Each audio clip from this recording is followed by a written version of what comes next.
Good morning बच्चों। आज हम अध्याय 6 जैव प्रक्रम के बारे में पढ़ेंगे। ठीक है, इस अध्याय को हम शुरू कर रहे हैं। तो जैव प्रक्रम को हम बेसिकली समझ सकते हैं जब हम अपने आसपास की चीज़ों को देखें या वस्तुओं को देखें या लोगों को देखें, तो हम कह सकते हैं कि हमारे आसपास जो भी चीज़ें हैं वो जैव या अजैव हैं, यानी सजीव या फिर निर्जीव हैं। लेकिन हम ये सजीव और निर्जीव का अंतर किन मापदंडों के आधार पर कर पाते हैं?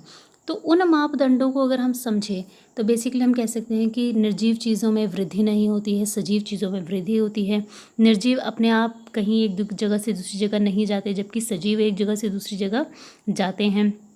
निर्जीव वस्तुएं भोजन नहीं करते, हम लोग भोजन करते हैं।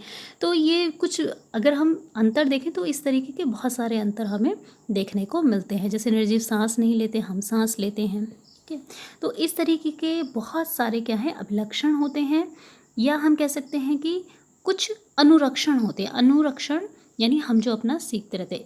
अब बेसिकली बात यह है कि ना केवल जब हम कोई कार्य कर रहे हैं या जब कोई सजीव हिल डुल रहा है या उसमें वृद्धि हो रही है तभी हम कह सकते हैं कि वह सजीव है, बल्कि जब हम कोई कार्य नहीं भी कर रहे होते हैं तब भी हमारे शरीर में निरंतर बहुत सारी प्रक्रियाएं चलती रहती हैं। जैसे हम सांस लेते हैं, ऐसा नहीं है कि अगर हम सो रहे हैं तो हम सांस लेना बंद करते, नहीं, ऐसा नहीं होता। निरंतर हमारे शरीर के अंदर जो रक्त है वो उसका प्रवाह निरंतर चलता रहता है। हमने जो भोजन खाया है उसका पाचन हमारे शरीर के अंदर हो रहा होगा उस समय। यदि हमारे को कोई बाहर से कोई भी फॉरेन पार्टिकल या कोई भी सूक्ष्म जीव, बैक्टीरिया वगैरह हमारे शरीर में आ गया तो हम भले ही सो रखे हैं लेकिन हमारे शरीर का प्रतिरक्षा तंत्र क्या है, उसके विरुद्ध लड़ रहा होगा या उससे हमको सुरक्षा प्रदान कर रहा होगा। तो हमारे शरीर के अंदर चाहे हम कुछ गति कर रहे हैं या नहीं भी कर रहे हैं तो बहुत सारी प्रक्रियाएं चलती रहती हैं। तो इस तरह की प्रक्रियाओं को हम जैव प्रक्रम कह सकते हैं। तो आपने हेडिंग लिखनी है जैव प्रक्रम। इसमें आपने लिखना है वे सभी प्रक्रम जो सम्मिलित रूप से अनुरक्षण का कार्य करते हैं उन्हें जैव प्रक्रम कहते हैं या जैव प्रक्रम कहलाते हैं। ठीक है, तो बहुत सारे जैव प्रक्रम हैं। हम इस चैप्टर में कुछ मुख्य जैव प्रक्रमों को पढ़ेंगे और हम पादपों में और जंतुओं में दोनों में उस जैव प्रक्रम को पढ़ेंगे। तो सबसे पहला जो जैव प्रक्रम हम पढ़ेंगे वो है पोषण। ठीक है, तो पोषण बेसिकली क्या है कि जो भोजन हम ले रहे हैं, खा रहे हैं, उसमें जो पोषक तत्व हैं वो पोषक तत्व हमारे शरीर में आ जाए। ठीक है, उसी को हम कहते हैं पोषण। अब पोषण बेसिकली क्या है कि हम किस प्रकार से भोजन ले रहे हैं, हमारा जो भोजन का स्रोत है वो क्या है। अगर हम भोजन के स्रोत को देखें तो मुख्यतः क्या है, दो तरह के जीव होते हैं। एक वो जो अपना भोजन स्वयं बनाते हैं जिन्हें हम स्वयं स्वपोषी कहते हैं, और एक वो जो अपना भोजन के लिए दूसरों पर निर्भर रहते हैं। ये वर्गीकरण है भोजन के स्रोत के आधार पर। ठीक है, तो स्वपोषी कौन होते हैं, हमें पता है पादप होते हैं, ये हम पिछली कक्षाओं में कई बार पढ़ चुके हैं। और अगर हम परपोषी की बात करें या विषम पोषी की बात करें तो वो होते हैं जंतु वर्ग जो है काफ़ी बड़ा, वो क्या है, परपोषी में आता है। ठीक है, तो अब जो स्वपोषी हैं वो अपना भोजन कैसे बना रहे हैं, वो पोषण कैसे ले पा रहे हैं, ऐसी क्या खास बात है कि वो ही अपना भोजन बना सकते हैं और बाकी जीव अपना भोजन नहीं बना सकते हैं। और जो अन्य जीव हैं यानी परपोषी जीव हैं उनके शरीर में ऐसी क्या खास बात है, ऐसी क्या मुख्यतः विशेषताएं हैं कि वो दूसरे जो भोजन जहाँ से वो ग्रहण कर रहे हैं, दूसरे स्रोतों से भोजन ले रहे हैं, वो उस भोजन को अच्छे से उसका पाचन कर पा रहे हैं। तो वो हम पूरा का पूरा इस टॉपिक में पोषण में पढ़ेंगे। तो हम सबसे पहले बात करेंगे इसमें स्वपोषी पोषण की। ठीक है, तो स्वपोषी पोषण आप बेसिकली आपको इसकी परिभाषा वैसे ही समझ में आ जाएगी, तो मैं फिर भी आप लिख सकते हैं। ठीक है, तो आपने इसमें स्वपोषी पोषण की परिभाषा लिखनी है। तो आप वैसे तो बहुत आसान है, जो अपना भोजन स्वयं बनाते हैं, लेकिन आप इसमें लिख सकते हैं इस प्रक्रम में स्वपोषी बाहर से लिए पदार्थों को ऊर्जा संचित रूप में परिवर्तित कर देता है। ये पदार्थ कार्बन डाइऑक्साइड तथा जल के रूप में लिए जाते हैं जो सूर्य के प्रकाश तथा क्लोरोफिल की उपस्थिति में कार्बोहाइड्रेट में परिवर्तित कर दिए जाते हैं। ठीक है, तो अब हम इसे थोड़ा सा मैं आपको सीधा इससे समझाऊंगी तो आप बहुत आसानी से समझ आएंगे। ठीक है। तो प्रकाश संश्लेषण आपने पढ़ा है कि पादप अपना भोजन स्वयं बनाते हैं और उस प्रक्रिया को प्रकाश संश्लेषण कहते हैं। तो प्रकाश संश्लेषण प्रक्रिया आखिर में है क्या?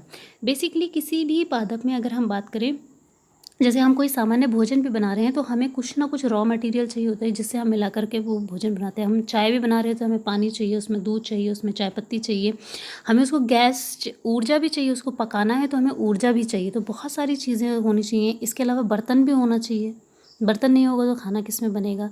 तो ये सारी चीज़ें जा कर के क्या बनाती हैं, हमारा एक भोजन तब बनता है जब हमारे पास सारी सामान ये सारा उपलब्ध हो। तो उसी प्रकार से पादपों में भी है, भोजन ऐसे ही नहीं बन जाता है, बहुत सारी चीज़ों की आवश्यकता होती है। तो हम यहाँ सीधा अभिक्रिया से समझते हैं। ये अभिक्रिया लिखनी भी है आपने। सबसे पहले देखेंगे हम CO2 यानी carbon dioxide. Carbon dioxide gas जो पादपों में रंध्र के द्वारा आदान प्रदान होता है, रंध्र के द्वारा जाती है। ठीक है, वायुमंडल से रंध्र के द्वारा पादप क्या करते हैं, कार्बन डाइऑक्साइड को, ये कच्चा माल हम कह सकते हैं, रॉ मटेरियल कह सकते हैं, ये वहाँ से लिया जाता है। इसके बाद है जो वायुमंडल में उपस्थित कार्बन डाइऑक्साइड है वो किसके साथ मिल रही है, जल H2O यानी जल के साथ मिल रहे हैं। तो जल ले रहा है। अब जल कहाँ से लेता है पादप, अपनी जड़ों से। ठीक है, इसके बाद क्या है, जो अगर हम गैस की बात करें, जैसे हम चाय पका रहे हैं तो हमें ऊर्जा तो चाहिए किसी न किसी रूप में। तो यहाँ ऊर्जा क्या है, सूर्य का प्रकाश। ठीक है, प्रकाश संश्लेषण कब होता है, जब सूर्य का प्रकाश होगा। इसके अलावा एक जो सबसे इम्पॉर्टेंट चीज़ है जिसके कारण ये कार्य हो पा रहा है वो है क्लोरोफिल। क्लोरोफिल में ही भोजन बनता है। ठीक है, आप कह सकते हैं एक तरीके से वो क्या है, बर्तन है जिसमें वो भोजन बनेगा। जिसमें क्लोरोफिल नहीं होगा, बर्तन नहीं होगा, तो भोजन बनेगा ही नहीं। चाहे आप अब गैस में रखेंगे क्या, बर्तन ही नहीं होगा। तो क्लोरोफिल ही वो है जहाँ ये सारी की सारी प्रक्रिया हो रही है, ये भोजन बन रहा है। अब ये क्लोरोफिल कहाँ पाया जाता है, पत्तियों में पाया जाता है। अभी हम उसका चित्र भी समझेंगे। तो जब ये सारी चीज़ें आपस में मिल गई हैं, एक तरीके से गैस यानी हम ऊर्जा कह सकते हैं, बर्तन यानी क्लोरोफिल कह सकते हैं, और जिससे हमने भोजन बनाना है वो है कार्बन डाइऑक्साइड और जल। जब ये सारी चीज़ें हमें मिलती हैं तो क्या मिलता है हमें, ग्लूकोज C6H12O6। ठीक है, ये ग्लूकोज है, ये है असली भोजन। इसके साथ साथ ही ऑक्सीजन भी क्या होती है, उत्सर्जित होती है, और अतिरिक्त जो जल के कण हैं जो जिसकी आवश्यकता नहीं हुई है वो भी इसमें उत्सर्जित होते हैं। तो यह अभिक्रिया बहुत ज़्यादा इंपॉर्टेंट है, इसे लिखना है आपने और इसे याद भी करना है।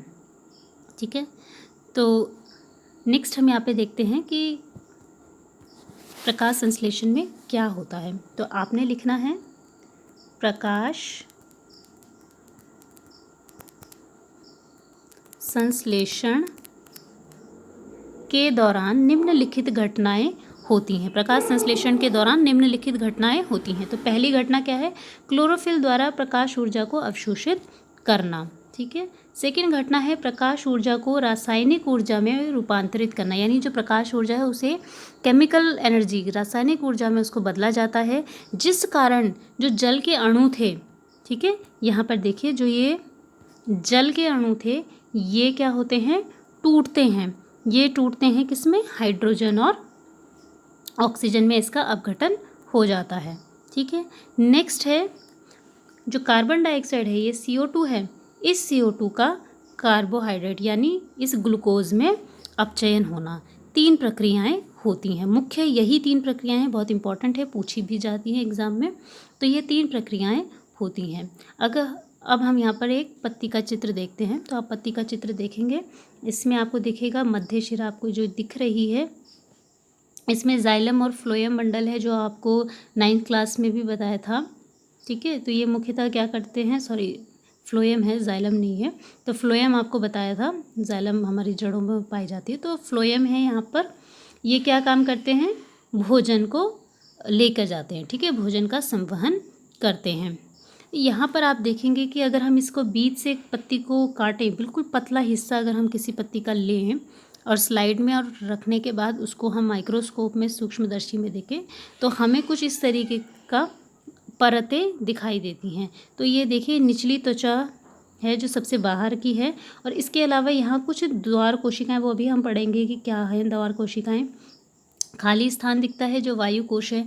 अब हमें प्रत्येक कोशिका के अंदर हरे हरे आपको यहाँ पर एक बिंदु गोले दिख रहे हैं, ये हरित लवक हैं, यानी ये वो क्लोरोप्लास्ट हैं, क्लोरोफिल यहीं पर है, ठीक है।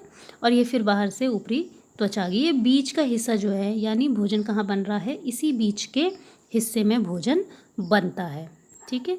तो ये बेसिकली प्रकाश संश्लेषण का प्रोसेस है कि ये किस तरीके से प्रकाश संश्लेषण होता है। अब नेक्स्ट है जो मैंने आपको कहा था कि कोशिकाओं में क्या है, रंध्र होते हैं। यह भी आप 9th क्लास में पढ़ चुके हैं। जो पत्ते होते हैं, पत्तों में क्या है, रंध्र भी पाए जाते हैं। ये मुख्यतः क्या है, एक प्रकार से छिद्र हैं। इन छिद्रों के दोनों तरफ क्या होती हैं, द्वार कोशिकाएं होती हैं, और यही द्वार कोशिकाएं उत्तरदायी होती हैं इस छिद्र के बंद होने या फिर खुलने के लिए। आप देखेंगे कि इन द्वार कोशिकाओं में भी क्लोरोप्लास्ट यानी हरित लवक उपस्थित है। आप गोला आप देख रहे हैं, जो पहला आप रंध्र का चित्र देख रहे हैं ये खुला हुआ है, दूसरा रंध्र का चित्र आप देख रहे हैं ये बंद है, ठीक है। तो अब आपने रंध्र हेडिंग लिख करके इसमें भी आपने लिखना है रंध्र में क्या होता है। रंध्र हेडिंग लिख के उसके बारे में ऐसे लिखेंगे, प्रकाश संश्लेषण के लिए गैसों का अधिकांश आदान प्रदान रंध्र छिद्रों के द्वारा होता है, ठीक है। इन्हीं की जगह लिख के आप रंध्र छिद्रों के द्वारा ही होता है, यानी कार्बन डाइऑक्साइड जो मैंने आपको बताई थी वो इन्हीं छिद्रों के द्वारा ली जाती है। और जो ऑक्सीजन उत्पादित हो रही है, वैसे वो यूज़ करते हैं ऑक्सीजन को, लेकिन जो एक्स्ट्रा हो जाती है, अतिरिक्त होती है, उसको उत्सर्जित भी इन्हीं छिद्रों के द्वारा करते हैं। नेक्स्ट आपने लिखना है कि ये छिद्र खुलते या बंद कैसे होते हैं। तो यहाँ जो छिद्र लिखा है, यहाँ पर आप इसकी जगह क्या लिखेंगे, रंध्रों, ठीक है। आपने इसकी जगह रंध्रों लिख देना है। रंध्रों का खुलना और बंद होना द्वार कोशिकाओं का एक कार्य है। द्वार कोशिकाओं में जब जल भर जाता है, उनके अंदर आ जाता है, बहुत ज़्यादा जल आ जाता है, तो वो फूल जाती हैं, और फूलने के कारण रंध्र खुल जाता है, रंध्र का छिद्र। लेकिन जब द्वार कोशिकाएं में से जल बाहर निकल जाता है तो कोशिकाएं सिकुड़ जाती हैं, वो चिपक जाती हैं, जिससे रंध्र छिद्र बंद हो जाता है। तो ये आपने यहाँ से यहाँ तक रंध्र के बारे में लिखना है। तो आपने इसमें बेसिकली रंध्र का दोनों डायग्राम, खुले रंध्र का और बंद रंध्र का, दोनों का डायग्राम बनाना है। एग्जाम में ये पूछा जाता है। तो इतना काम आपने आज की डेट में कॉपी में कंप्लीट करना है।